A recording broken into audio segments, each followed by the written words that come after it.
সালটা 2025। একটা বছর যেটা খবরের কাগজে নয়, সোজা এসে বসে গেল মনে। কুম্ভ মেলার ভিড়ে ভক্তি ছিল, আর কিছু জায়গায় নিঃশব্দ কান্না। রেল স্টেশনের ভিড় বুঝিয়ে দিল, জীবনে দেরি শুধু ট্রেনেরই নয়, ভাগ্যেরও হয়। কখনো বিস্ফোরণের শব্দে শহর থমকে গেছে, কখনো উৎসবের আলোতেই ঢুকে পড়েছে অস্বস্তি। গরমে পুড়েছে শহর, বন্যায় ভিজেছে গ্রাম। প্রকৃতি মনে করিয়ে দিয়েছে আমরা অতিথি, আর সে মালিক।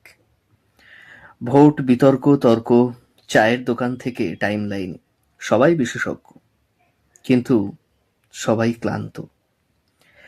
আর ঠিক তখনই অপারেশন সিঁদুর। কোনো নাটক নয়, কোনো শোরগোল নয়, একটাই বার্তা: দেশ আঘাত পেলে জবাব আসে শব্দে নয়, শক্তিতে। আর হ্যাঁ, ক্রিকেট, আইসিসি চ্যাম্পিয়ন্স ট্রফি জয়ে দেশ একসাথে চেঁচিয়ে উঠেছিল। পতাকা উড়েছে, চোখ ভিজেছে। এই জয় শুধু ট্রফির নয়, আত্মবিশ্বাসেরও। আর মেয়েরা, তাদের শক্তি আলাদা করে দেখাতে হয় না, খেলার মাঠেই ইতিহাস লেখা যায়।